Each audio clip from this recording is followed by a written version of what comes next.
हमारी stock market होती है या किसी भी देश की स्टॉक मार्केट होती है, उनमें हमारे एफआईआई डीआईएस का क्या रोल होता है। अब बात आती है एफआईआई डीआईएस की। तो एफआईआई डीआईएस आप जब मॉर्निंग में या फिर नॉर्मली अगर आप थोड़ा भी स्टॉक मार्केट में इंटरेस्ट रखते हैं तो आपको ये जरूर पता होगा कि जब न्यूज एंकर्स हमेशा कहते हैं कि कल एफआईआई की इतनी सेलिंग रही या इतनी बाइंग रही, जिसके कारण से आज मार्केट में प्रेशर है, आज मार्केट में मूवमेंट है।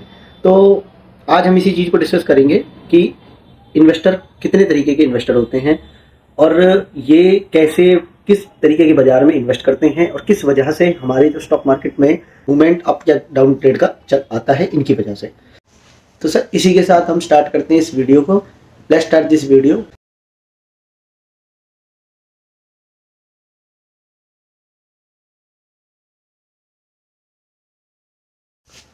हाय friends, my name is Amit Pal. मैं एक प्रॉपर्टी ब्रोकर, एक इन्वेस्टर हूँ। हम जैसा कि अपनी हर वीडियो में इन्वेस्टमेंट्स के क्राइटेरिया, इन्वेस्टमेंट्स के टूल या इन्वेस्टमेंट्स के बारे में डिस्कस करते हैं।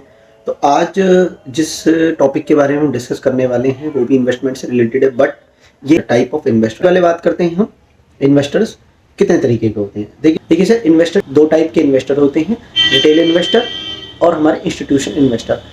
रिटेल इन्वेस्टर जो हमारे होते हैं सर, हम और आप जैसे इन्वेस्टर होते हैं जो मार्केट में अपनी सूझबूझ या अपनी समझदारी से अपने पोर्टफोलियो को मैनेज करते हैं और वहीं से हम प्रॉफिट और लॉस को लेते हैं।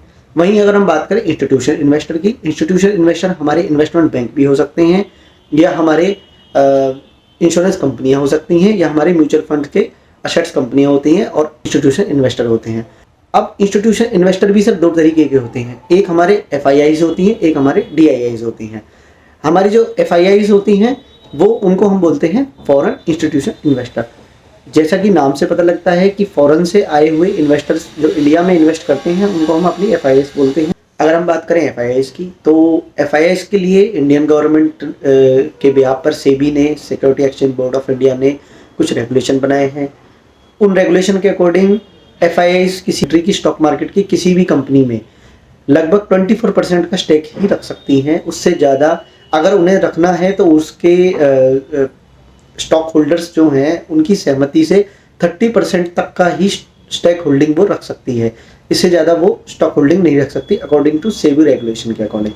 बिकॉज एफआईआईज के जो वर्ल्ड के जो लार्ज बड़े कुछ इन्वेस्टर्स हैं, जैसे हमारी स्टेट स्ट्रीट हो गई, ब्लैक रॉक हो गया या वैनगार्ड एसेट्स मैनेजमेंट हो गई, तो इस तरीके के जो हमारे एफआईआईज के बड़े वर्ल्ड के लार्ज इन्वेस्टर हैं जो अलग अलग कंट्रीज़ में जाके अपना पैसा, उनकी पॉलिसी या कंट्री में क्या ग्रो होने वाली है उस हिसाब से वो पैसा वहाँ की स्टॉक मार्केट में लगाते हैं, वहाँ से अपने अच्छे रिटर्न्स लेते हैं। बात करते हैं ये इन्वेस्टमेंट कहाँ करते हैं।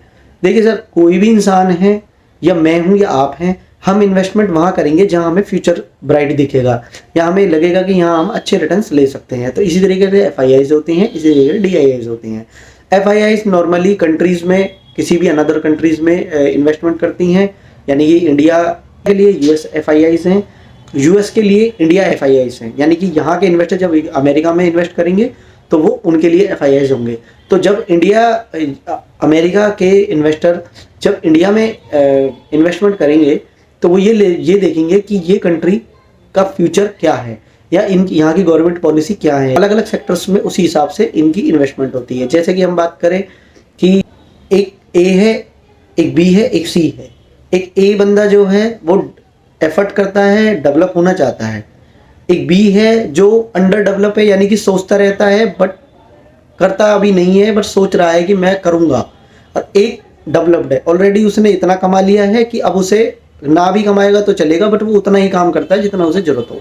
तो नॉर्मली अगर मैं कहूँगा कि अगर मुझसे पूछा जाए कि भाई, या आपसे पूछा जाए कि आप अपना पैसा किससे देकर इन्वेस्ट कराओगे, तो मैं नॉर्मली एक कैटेगरी के बंदे को चूज़ करूँगा कि भाई मैं इसी को पैसा दूंगा क्योंकि ये एफर्ट भी कर रहा है और ये इंटरेस्टेड भी है और डेवलपिंग में लगा हुआ है कि अपनी ग्रोथ धीरे धीरे, तो इसी के ग्रोथ के साथ मेरा पैसा भी ग्रो हो जाएगा। तो इसी तरीके से एफआईआईज होती हैं, इसी तरीके से डीआईआईज होती हैं और इसी तरीके से हमारा आप इन्वेस्टर होते हैं। तो सर इन्वेस्टमेंट के मैंने इन्वेस्टर्स के दो आपको तरीके बता दिए, कहाँ ये इन्वेस्ट करते हैं, एफआईआईज हुई या डीआईआईज हुई। या फिर तीसरी चीज़ हम बात करें कि इनकी कितने % स्टेक होल्डिंग होनी चाहिए एफआईआईज की इंडिया के अंदर सेबी के रेगुलेशन के अकॉर्डिंग, और कितने टाइप के इन्वेस्टर होते हैं, FIDIs क्या होती हैं, ये दोनों चीज़ मैंने आपको बता दी हैं।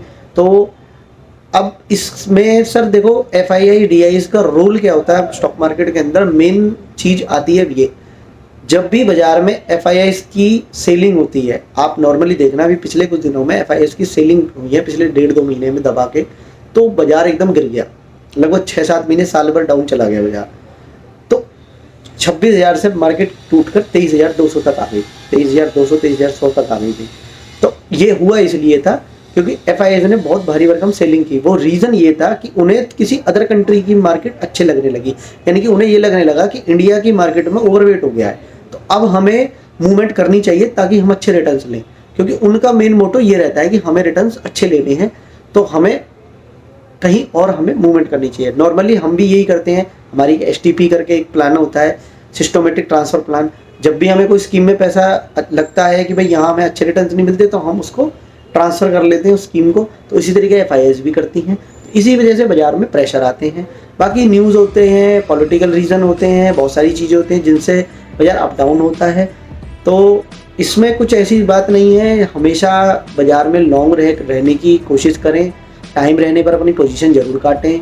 स्टॉक मार्केट एक ऐसी चीज़ है, ये अगर आपने अपने एम्स या अपने टारगेट्स नहीं फिक्स करे तो आप वो रिटर्न्स नहीं ले पाएंगे जो आपको लेने चाहिए। कहने का मतलब ये है कि अगर आपने मंथली अपने पोर्टफोलियो से 2 या 3% कमाने के लिए सोच लिया है, तो अपने 2 या 3% के लिए आपको एफर्ट मारना पड़ेगा। अगर आप 2-3% मंथली कमा रहे हैं तो 12 या 36% आप स्टॉक मार्केट से हर सालाना कमा लोगे। अब वो डिपेंड है आपकी इन्वेस्टमेंट के ऊपर, और इसी के साथ साथ आपकी इन्वेस्टमेंट भी ग्रो करेगी और धीरे धीरे करके आप को नॉलेज भी होती रहेगी, धीरे धीरे करके आप। और सबसे मेन चीज़ है सर देखो, टेक्निकली और फंडामेंटली अपने आप को मजबूत रखने के लिए न्यूज़ आपको रोज़ देखनी पड़ेगी। और मैं बार बार कहता हूँ स्टॉक मार्केट कोई प्लेइंग या खेल नहीं है, ये एक पर्टिकुलर एक बिजनेस है। पर डे आपको यहाँ पे सुबह लगभग 7:30-8 बजे से लेके शाम को 3:30-4 बजे तक आपको टाइम देना पड़ेगा। उसमें आपको स्टॉक मार्केट से लेकर कमोडिटी मार्केट सब चीज़ कवर होगी। ये चीज़ आपको देखनी है कि आपको क्या एफर्ट मारने हैं और क्या आपको रिटर्न्स लेने हैं, ये आपको कोई बताने वाला नहीं है। नमस्ते, जय हिंद, जय भारत। कोई आपका क्वेश्चन हो आप कमेंट बॉक्स में जरूर डालिए और पूछिए।